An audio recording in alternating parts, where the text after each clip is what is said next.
Halo semuanya, berjumpa lagi dengan podcast Drama Nikah.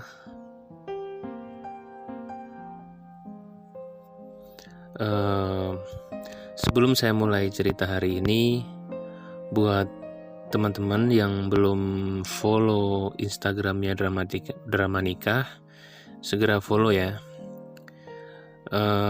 Nanti saya di situ berusaha kasih apalah konten yang seru-seru lah, entah polling, entah saya sharing, mungkin ngambil dari internet yang bisa dibagikan ke teman-teman yang adalah manfaatnya buat kehidupan yang udah menikah tuh. Misalnya ada promo-promo apa, bisa sharing di situ, kesehatan atau apa gitu.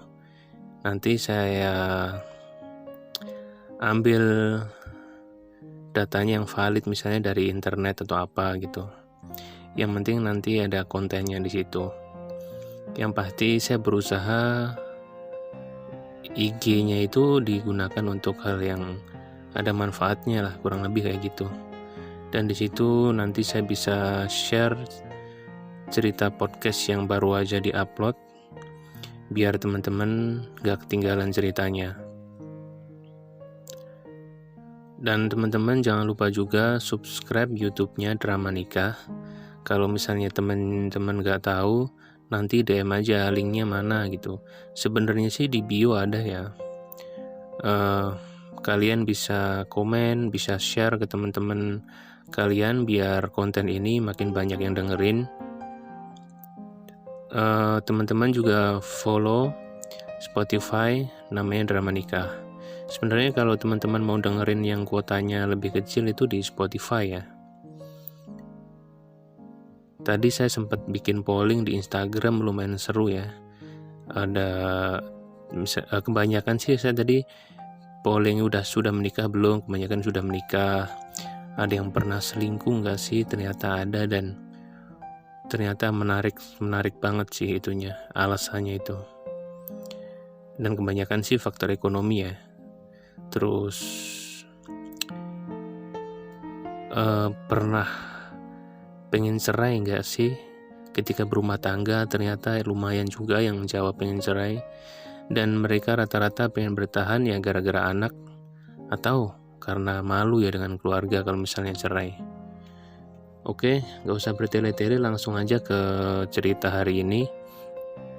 Ini sebenarnya yang cerita bukan orang yang sudah menikah ya, tetapi ini seorang remaja yang mana orang tuanya itu mengalami masalah lah. Jadi anak ini jadi korban. Nanti dengerin aja ya seperti apa ceritanya. Oke, halo, di sini dia kirim via Instagram ya. Halo kak, sebelumnya kenalin ya. Namaku adalah Aristalia. Biasa dipanggil Lia. Dalam kurung dia nulis nama pasaran. Lia nama yang bagus sih. Pasaran tapi bagus. Aku ini berasal dari Jawa Tengah. Di sini aku bukan mau dapat hadiah, karena aku mau cerita sama kakak. Siapa tahu dengan viralnya cerita aku bisa bertemu dengan ayah kandung aku. Ya, semoga viral ya. Tetapi ini emang yang dengerin emang belum banyak. Jadi teman-teman yang sedang dengerin bisalah bantu share cerita ini ya ke IG atau Facebook lah, atau ke WA. Share linknya aja biar yang lain dengerin. Oke, jadi aku mulai cerita ya. Sebenarnya ini bukan cerita saya, tetapi cerita dari ibu saya yang diceritakan ke saya. Awalnya ibu saya ini nggak mau buka suara tentang kisah ini, tetapi dia mencoba bercerita lah. Ibu saya lahir sekitar tahun 83. Jadi waktu itu pada tahun 90-an ibu saya ini memasuki masa remaja lah. Karena kalau pada zaman dahulu kan pendidikan masih dianggap rendah banget ya. Bahkan anggapan kalau perempuan itu babu atau berada di dapur itu masih ada. Nah, jadi ibu saya ini membantu perekonomian keluarga yang memang benar-benar minim dengan bekerja. Oke, jadi dia ini kalau saya pahami mungkin nggak lanjutin sekolah ya, karena masih ada anggapan waktu itu kalau wanita tuh nanti bakal di dapur, jadi mending kerja aja gitu. Oke, ibu saya ini bekerja merantau ke berbagai daerah seperti Cilacap, Jakarta, dan sebagainya. Itu sudah dilakukan ibu bekerja seperti itu sejak lulus SD.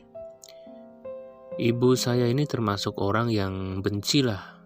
Ibu saya ini termasuk orang yang dibenci sama keluarga saya. Namun ibu tidak tahu alasannya kenapa. Padahal jujur waktu itu ketika kerja, gajian selalu diberikan ke orang tua dan adik-adiknya. Di sini ibu saya adalah anak kedua dari 6 bersaudara, 4 diantaranya perempuan dan 2 laki-laki. Anak yang pertama sudah menikah sejak berumur 12 tahun dan sudah ikut suaminya. Jadi tinggal ibu saya dan adik-adiknya. Nah, waktu itu makanya ibu bekerja untuk memenuhi kebutuhan keluarga. Anak-anak yang lain, yaitu adik-adiknya, dianak emaskan oleh ibu atau nenek saya ya. Tetapi tidak dengan ibu saya. Ibu saya ini bekerja. Nah, karena ibu saya terlalu lama merantau di Jakarta, bekerja di Jakarta, maka nenek ini berinisiatif untuk menjodohkan ibu dengan anak teman nenek. Nah, semua rencana sudah dipersiapkan ya. Maaf belibet. Jadi semua rencana sudah dipersiapkan dan sudah menentukan kapan acaranya. Nah, lalu sewaktu ibu saya ini pulang sampai rumah, ternyata semua sudah siap. Yang paling mengejutkan, di sini ini ibu nggak tahu apa-apa ya. Nah, karena ibu nggak tahu apa-apa, jelas dia menolak dong.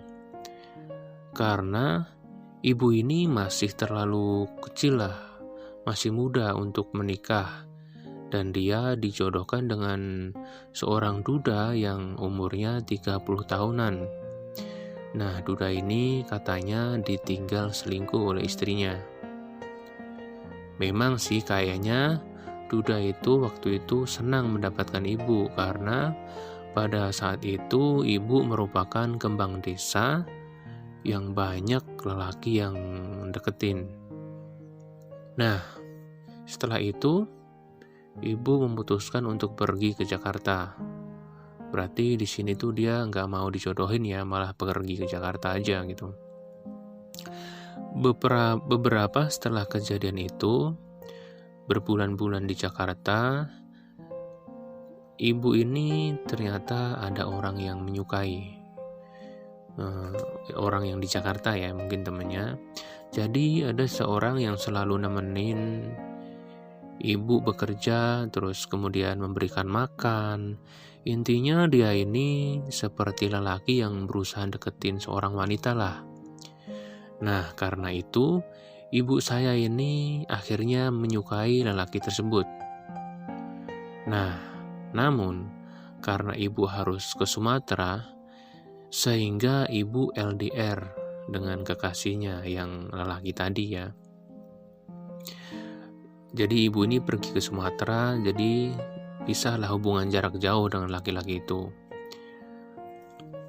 Namun ibu berharaplah masih bisa bertemu dengan laki-laki itu. Nah, siapa sangka ternyata kemana-mana ibu pergi merantau, lelaki itu mengikuti ibu, dan akhirnya ibu berjumpa lagi dengan pria itu, laki-laki itu. Setelah yakin dengan laki-laki itu, ibu memutuskan untuk menerima lamarannya dan menikah dengan laki-laki itu. Oh iya, untuk informasi aja Kak, lelaki tersebut 5 tahun lebih tua dari ibu, dan dia ini namanya Nuryanto yang berasal dari kota Cirebon.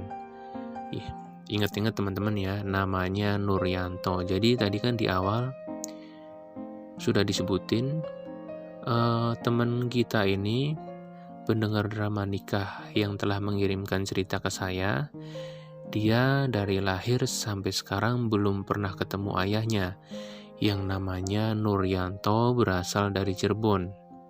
Semoga nanti bisa ketemu ya. Nah,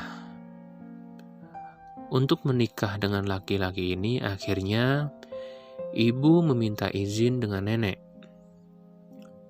Namun siapa sangka ternyata nenek ini seolah-olah nggak peduli lah. Nah, dan membiarkan aja kalau ibu saya ini mau menikah dengan laki-laki ini.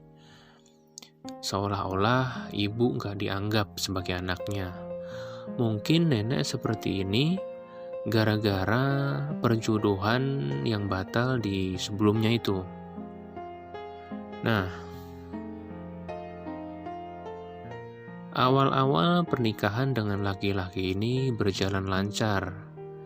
Kemudian, setelah menikah, ibu saya mengikut suaminya ke Cirebon. Nah, kata ibu, ketika di Cirebon dia ini diperlakukan seperti ratu lah, disayang-sayang. Bahkan ketika ibu hamil dari lelaki itu,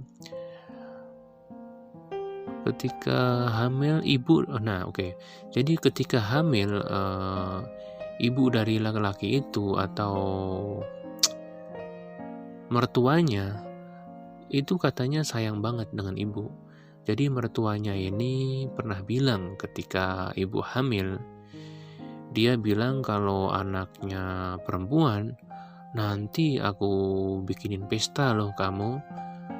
Bahkan kalau kamu nanti lahirnya kembar, nanti aku bikin pesta 3 hari 3 malam. Kata nenek itu ke ibu saya. Namun sayangnya, ibu malah memutuskan untuk tinggal di rumah sendiri, yaitu nenek saya, ibunya dari ibu saya. Nah, ketika tinggal di rumah nenek, yaitu nenek saya, ternyata kondisinya berbanding terbalik dengan ibu mertua. Aku harap teman-teman paham ya. Jadi si ibunya ini balik lagi ke rumah dia bersama orang tua kandungnya gitu. Tetapi ketika balik ke rumah sendiri, malah ibunya itu beda lah, nggak perhatian, kurang lebih kayak gitu. Ketika ibu sudah di rumah nenek, sekitar 3 bulan kemudian suami ibu pulang dari kerja ya. Ketika pulang, suaminya langsung mengelus perut ibu, mencium keningnya, kemudian dia juga memberikan uang hasil kerjanya dengan bentuk yang sudah dibagi bagian untuk orang rumah. Dia nulisnya seperti ini, mungkin udah buat ibu saya sebesar ini, mungkin buat nenek segini gitu, kurang lebih kayak gitu ya, dibagi-bagi. Nah, baru aja suaminya pulang, tiba-tiba nenek ini berulah. Sepertinya nenek ini gak suka dengan keberadaan suami ibu.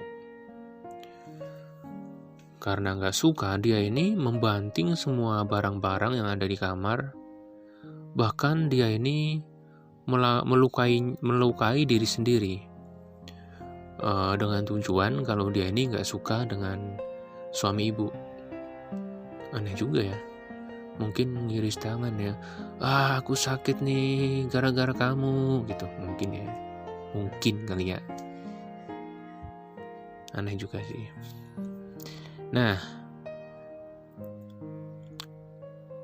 Nah mungkin kesabaran memang ada batasnya ya. Akhirnya karena sudah habis kesabaran,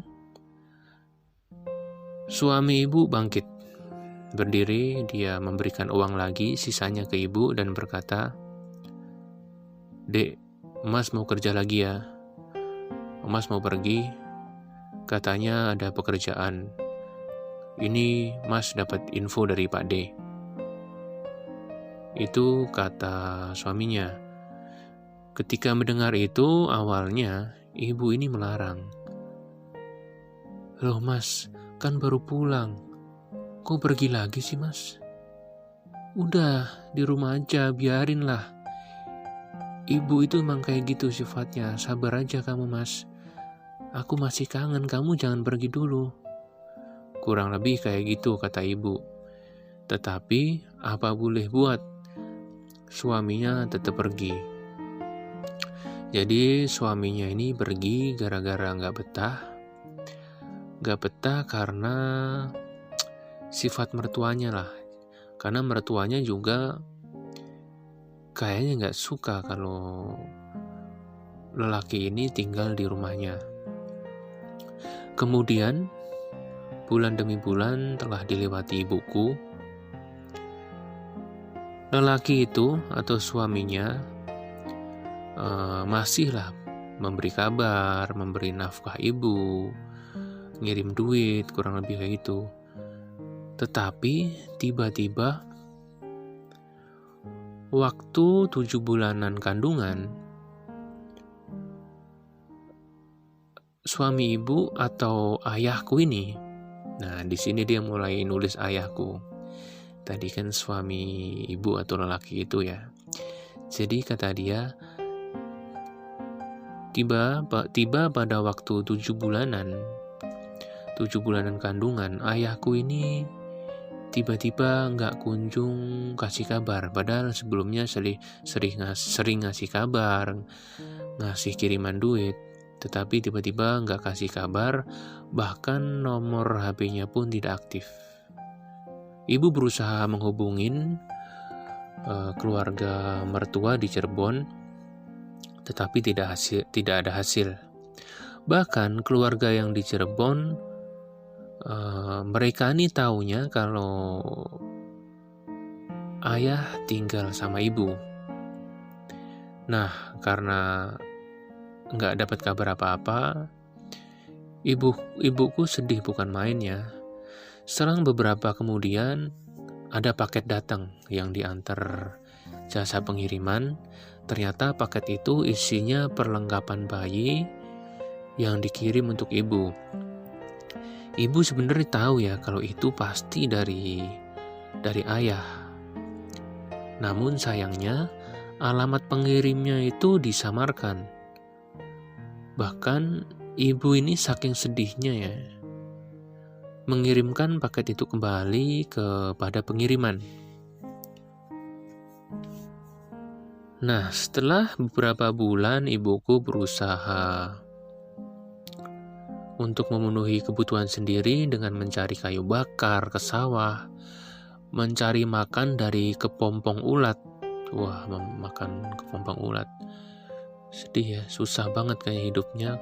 Kemudian semua itu emang dilakukan untuk memenuhi kebutuhan saat itu. Bahkan kata ibu, waktu itu dia mandi keramas hanya pakai sabun colek. Ibu nggak habis pikir kenapa semua orang rumah tega ya. Ibu seperti itu, kondisi seperti itu nggak ada yang peduli. Di masa kondisi hamilnya tua, ibu ini bisa mencari untuk memenuhi kebutuhannya sendiri dengan melakukan hal-hal yang membahayakan. Kata ibu saya. Kemudian saat tiba kelahiran kelahiran saya, ibu harus dirujuk ke rumah sakit besar karena ibu ini ternyata harus menjalani operasi. Waktu itu, ibu sudah pasrah, terus sakit hati juga. Tetapi, ibu berusaha kuat karena ingin melihat saya atau anaknya, dan jadi dia harus bisa melalui semua ini.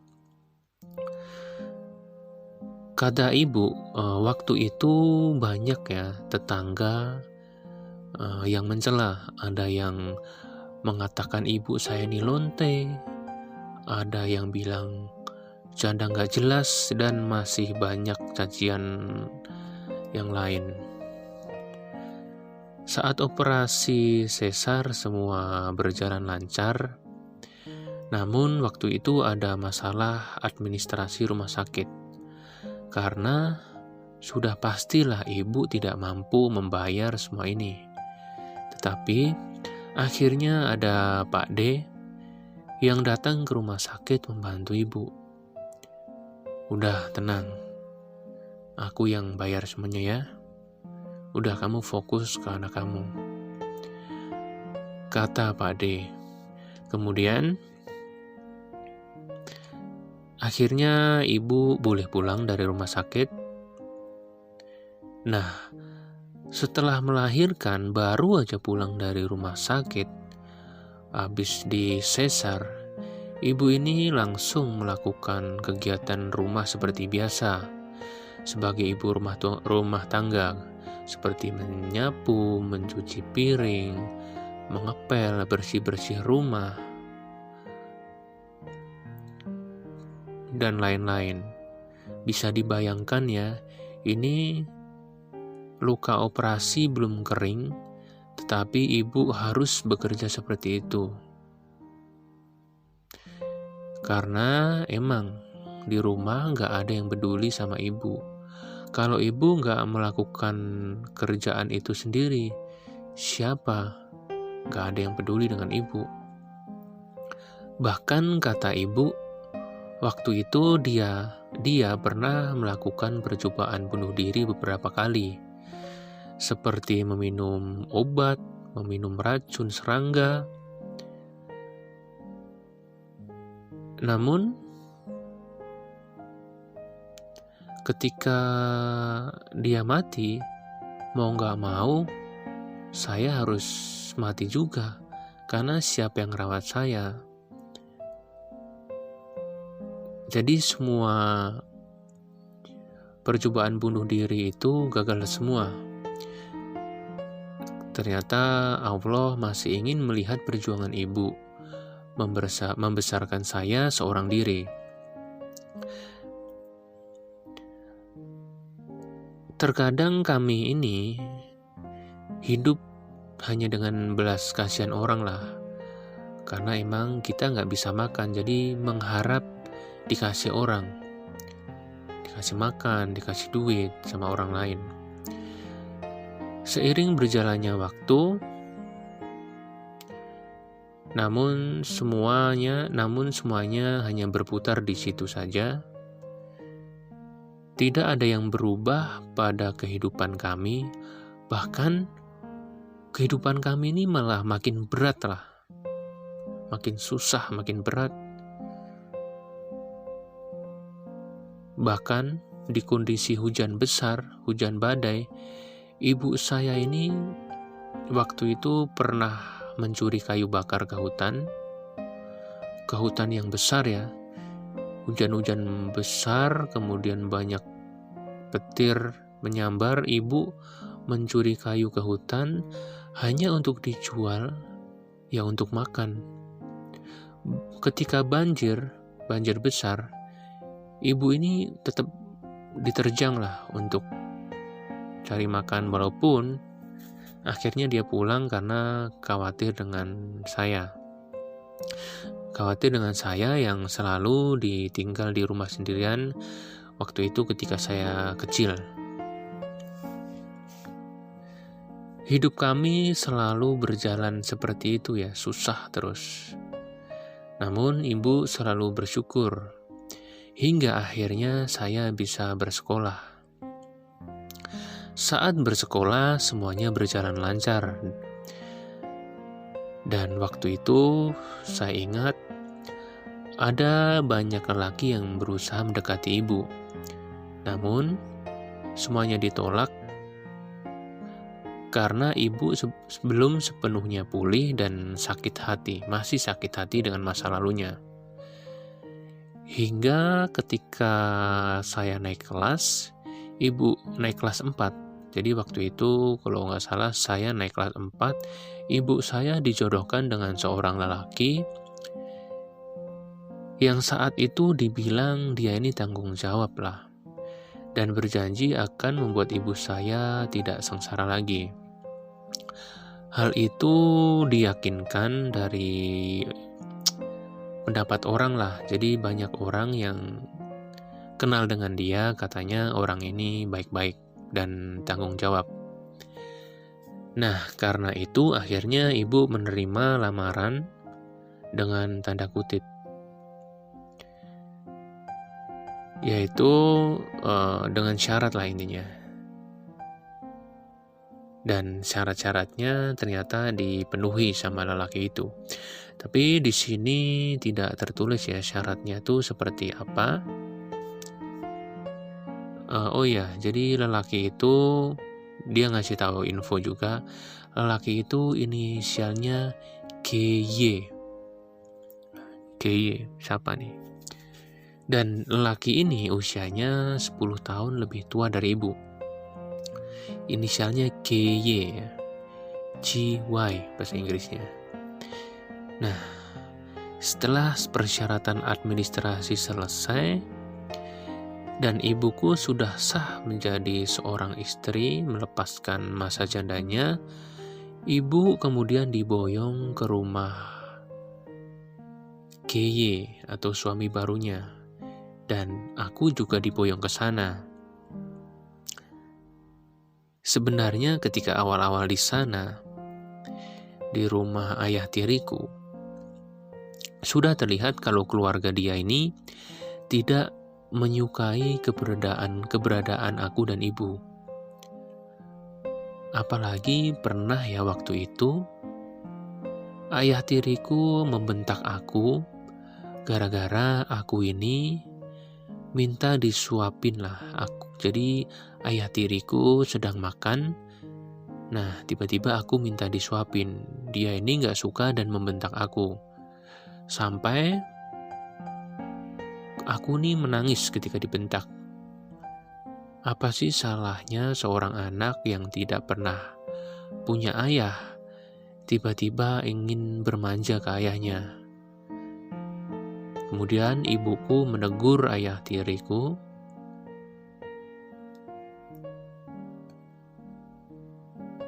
Tetapi dia nggak disebutin sih responnya gimana. Intinya ibunya menegur lah, karena nggak pantas berkata keras kepada anak perempuan yang masih kecil. Dan ternyata keluarga dari ayah tiri ini sebenarnya jahat sama ibu.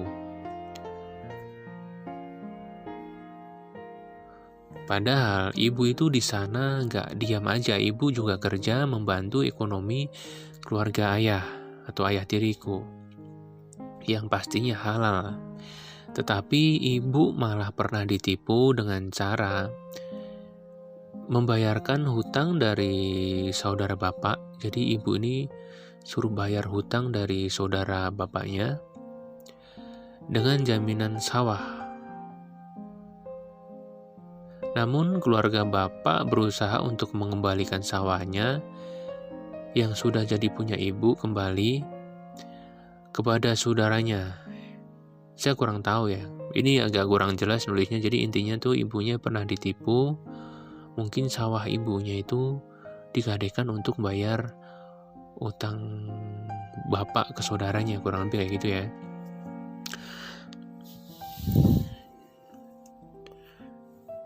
Sampai sekarang aku berusia 18 tahun, keluargaku masih tidak harmonis.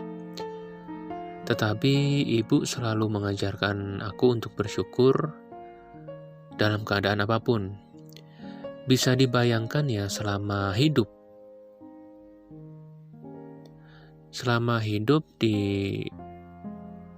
tidak pernah mendapatkan kenyamanan dan mendapatkan tekanan. Oke, jadi selama hidup ibunya ini kayaknya nggak pernah nyaman lah. Entah dengan yang keluarga dia sebelumnya, nikah juga kayak gini kondisinya. Oh iya, para pendengar drama nikah, waktu aku usia 3 tahun, aku pernah mengalami pelecehan seksual yang dilakukan oleh anak terakhir dari nenekku. Sebenarnya aku nggak tahu ya, entah apa yang dilakukan dia kepada aku saat itu. Namun aku ingat ya, ketika kecil aku pernah bilang ke ibu kalau alat vitalku itu perih waktu pipis waktu itu. Masalah ini sebenarnya keluargaku belum ada yang tahu ya. Karena anak terakhir dari nenek itu yang pernah berbuat pelecehan seksual ke aku, dia ini anak kesayangan dari nenek. Tapi ya udahlah, itu jadi masa lalu aku. Oke, kurang lebih cerita saya seperti ini, teman-teman mendengar drama nikah. Semoga cerita ini jadi viral dan saya bisa ketemu dengan ayahku, peluk erat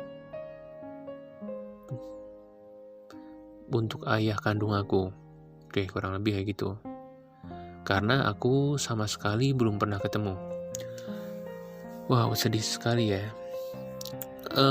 Jadi intinya anak ini dari kecil belum pernah ketemu ayahnya. Sebenarnya kenapa dia tega ya ninggalin istrinya yang hamil. Dan positifnya anaknya ini gak benci ayahnya ya. Dia masih berharap ketemu ayahnya walaupun dia sudah ditinggalin dari sejak di dalam perut.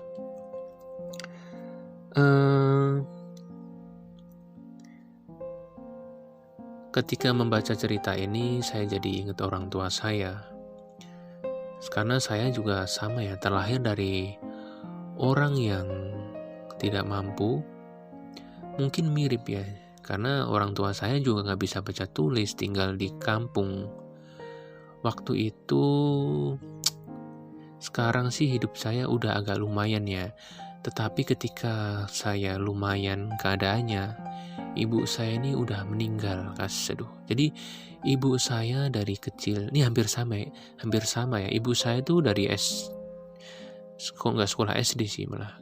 Kelas 1 SD dia harus putus sekolah karena harus kerja buat menghidupi adik-adiknya. Jadi dari kelas 1 SD nggak sekolah, malah kerja, susah hidupnya.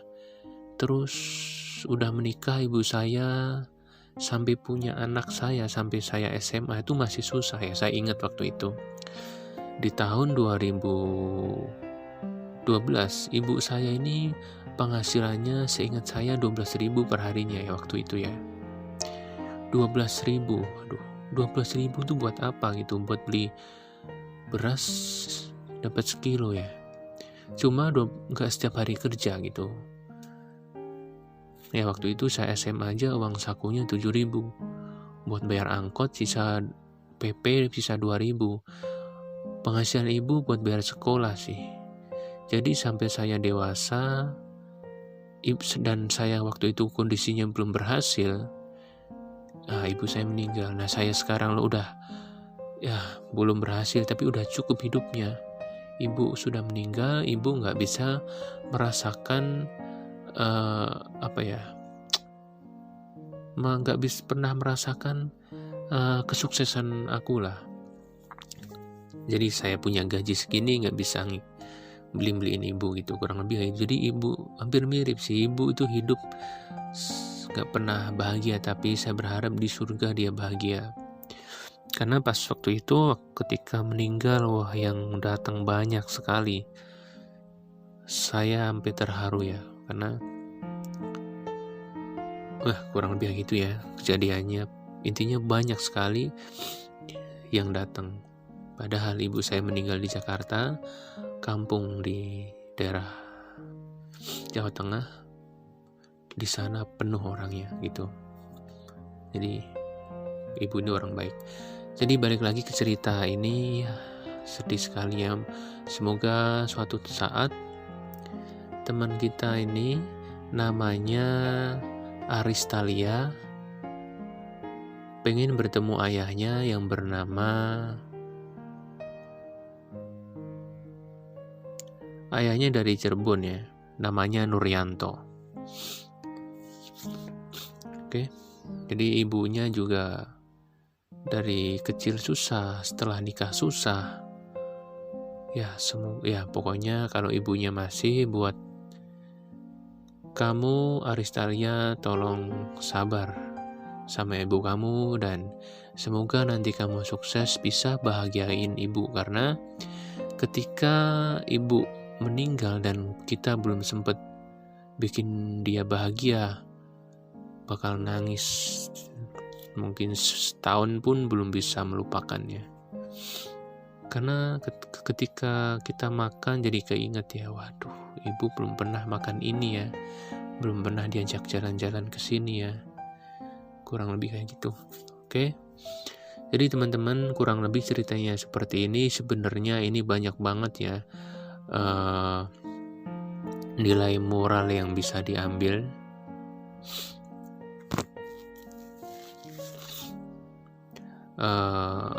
Semoga kisah ini bermanfaat, dan sekali lagi buat Aristalia, semoga kamu jadi anak yang sukses dan mungkin bisa membahagiakan ibu kamu yang terpenting. Nah, kalau ketemu ayah itu nomor 3 ya,